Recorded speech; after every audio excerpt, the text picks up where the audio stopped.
Sir, तुम्ही आता म्हणलात की आरक्षण उपवर्गीकरण जे आहे 6 विरुद्ध 1 हे न्यायाधीशांनी आणलेलं हे उपवर्गीकरण आहे. पण आरोप करताना असं म्हणलं जातंय की हे जे उपवर्गीकरण आहे हे आरक्षण कायदेशीर नाही. या आरक्षणामुळे राज्यघटनेची पायमल्ली होत आहे असं विरोधकांचं म्हणणं आहे. तुमचं या संदर्भात काय बोलतो? हे बघा, एके वेळेला तुम्हाला एक लॉजिक ठेवून तुम्ही बोललं पाहिजे.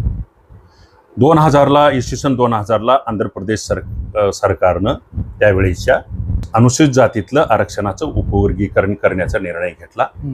2000 ते 2004 पर्यंत त्या ठिकाणी अनुसूचित जातीतल्या आरक्षणाचं उपवर्गीकरण केलं आणि तिथल्या मादिगा आणि माला अशा 2 ज्या मोठ्या कम्युनिटी आहेत त्यांना ते आरक्षण वाटून दिलं.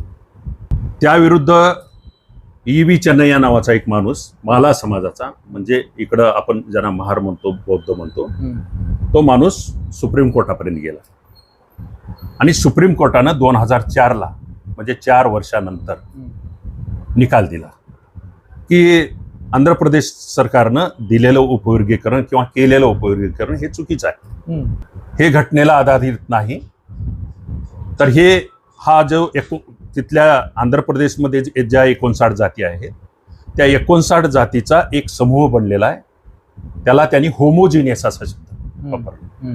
होमोजिनियस म्हणजे एकजिनसीपणा, एकात एक मिसळून गेलेले आहेत, त्यांना विभक्त करू शकत नाही, त्यांना आपण वेगळं गटामध्ये विभागणी करू शकत नाही. त्यावेळेला तो निकाल देशातल्या सगळ्या दलितांना काय वाटला? योग्य वाटला. एकदम करेक्ट निकाल लागला. आरक्षण बंद झालं, उपवर्गीकरण केलेलं हे त्यावेळेस चांगलं वाटलं. आणि आज तेच सुप्रीम कोर्ट आहे ना देशाचं, त्याच सुप्रीम कोर्टाच्या त्यावेळेला 5 जणांच्या न्यायपीठाने दिलेला निर्णय होता. आता तर 7 जजेसच्या न्यायपीठाने दिलेला निर्णय, त्यावेळेला दिलेला निर्णय सुप्रीम कोर्टाचा बरोबर होता. आणि आता 7 जणांच्या घटनापीठाने दिलेला निर्णय चुकीचा आहे, घटनाबाह्य आहे, संविधानाला अनुसरून नाही. हे दुटप्पीपणा कसं काय? मला असं वाटतंय की हे माणसं कुठेतरी चूक करत आहे.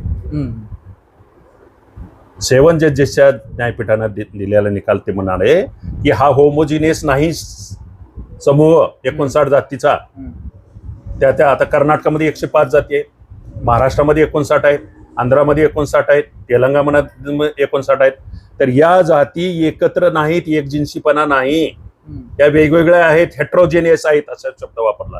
त्यांनी होमोजेनियस म्हणला होता, आता हे म्हणते हेट्रोजेनियस. या विभक्त जाती आहेत. त्या आरक्षणासाठी त्यावेळेला सूची तयार करत असताना एक सूची तयार करण्यात आलेली आहे. म्हणून त्यावेळेचा निकाल खरा होता आणि आत्ताचा निकाल घटनाबाह्य हे म्हणणं एक मला वाटतंय बुद्धीला काही प्रामाण्य मानून नाही, विरोधासाठी विरोध म्हणून ही मंडळी विरोध करत आहे. नाही, त्यांचं असं म्हणणं आहे की कुठलेही कायदा निर्माण होत असताना तो अगोदर संसदेत पारित केला जातो, लोकसभा, त्याच्यानंतर राज्यसभा, नंतर राष्ट्रपती. पण हे डायरेक्ट सर्वोच्च न्यायालयाकडून आलेलं आहे, त्यामुळं घटनाबाह्य आहे, घटनेची पायमल्ली होत आहे असं मोठमोठे जाणकार लोक सुद्धा म्हणत आहे. सर बाबा, मान्य आहे तुमचं, पण 2004चाही निकाल चुकीचा आहे का म्हणलो नाही तुम्ही? 2000 ते 2004 त्यावेळेला आंध्रमध्ये म्हणजे उपवर्गीकरण होतं, त्यावेळेला हरियाणामध्ये होतं, पंजाबमध्ये होतं, तामिळनाडूमध्ये होतं. त्या एका निकालामुळं 1975 पासून चालू असलेलं पंजाबमधलं उपवर्गीकरण बंद पडलं. त्या निकालामुळं, सर्वोच्च न्यायालयाच्या 5 जजेसच्या घटनापीठाच्या निकालामुळं हरियाणामध्ये बंद पडलं, आंध्रमध्ये बंद पडलं. त्यावेळीचा निकाल खरा आणि आता दिलेला या 1 ऑगस्ट 2024चा निकाल हा खोटा. हे दोन्ही बी खरं कसे होऊ शकतात तुमचे? हे जे विरोधक आहेत त्यांचा काही डाव आहे का सर? मग काय त्यांचा उद्देश काय असेल? त्यांचा उद्देश असा की एकत्रित आल्यानंतर 2 हातानं खाता येते, एकत्र राहिलं तर. विभागणी झाली तर आता आपलं काही म्हणजे कमी व्हायला लागलंय, एवढंच आहे यांच्या पोटामध्ये, बाकी काही नाही. किंवा यांचा कदाचित अभ्यास थोडासा नीटपणाने झाला नसेल.